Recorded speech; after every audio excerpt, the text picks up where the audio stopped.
നിലമ്പൂർ നിയമസഭാ തെരഞ്ഞെടുപ്പിൽ M Swaraj LDF സ്ഥാനാർത്ഥി. PV അൻവർ രാജിവെച്ച ഒഴിവിൽ നടക്കുന്ന ഉപതെരഞ്ഞെടുപ്പിൽ ശക്തമായ രാഷ്ട്രീയ പോരാട്ടം വേണമെന്ന തീരുമാനത്തിന്റെ അടിസ്ഥാനത്തിലാണ് സംസ്ഥാന സെക്രട്ടേറിയറ്റ് അംഗമായ സ്വരാജ് സ്ഥാനാർത്ഥിയായത്.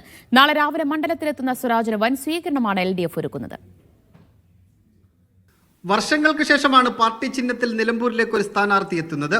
UDF-നെതിരെ മാത്രമല്ല PV അൻവറിനെതിരെ കൂടിയാണ് പോരാട്ടമെന്ന ഉത്തമമായ ബോധ്യം CPM-നുണ്ടായിരുന്നു. കഴിഞ്ഞ തവണത്തെ പോലെ സ്വതന്ത്രരെ അടക്കം പാർട്ടി ആലോചിച്ചു. എന്നാൽ നിലമ്പൂരിൽ രാഷ്ട്രീയ പോരാട്ടം തന്നെ വേണമെന്ന മുഖ്യമന്ത്രിയുടെ അഭിപ്രായം കൂടി പരിഗണിച്ചാണ് സംസ്ഥാനത്തെ പാർട്ടിയുടെ പ്രധാന നേതാക്കളിൽ ഒരാളായ എം സ്വരാജിനെ നിലമ്പൂരിൽ ഇറക്കാൻ പാർട്ടി സംസ്ഥാന സെക്രട്ടേറിയറ്റ് തീരുമാനിച്ചത്.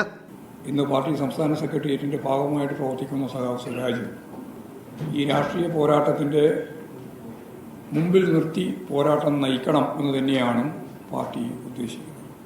വലിയ മുന്നേറ്റം ഇടതുപക്ഷ ജനാധിപത്യ മുന്നണിക്ക് നിലമ്പൂർ നിയോജകമണ്ഡലത്തിൽ ഉണ്ടാക്കാനാവും.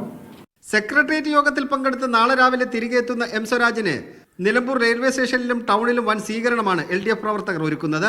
ഈ തെരഞ്ഞെടുപ്പിൽ പ്രധാനമായും കേരളത്തിലെ ഗവൺമെൻറ് നേതൃത്വം കൊടുക്കുന്ന വികസന പ്രവർത്തനങ്ങളും ജനക്ഷേമ പദ്ധതികളും ജനങ്ങളുടെ വിലയിരുത്തലിനും ചർച്ചയ്ക്കും വിധേയമാവും എന്നാണ് ഞങ്ങൾ പ്രതീക്ഷിക്കുന്നത്.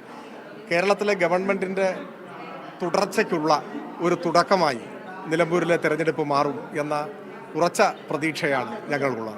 സ്വരാജിന്റെ തെരഞ്ഞെടുപ്പ് കൺവെൻഷൻ മറ്റന്നാൾ വൈകിട്ട് മുഖ്യമന്ത്രി പിണറായി വിജയൻ ഉദ്ഘാടനം ചെയ്യും.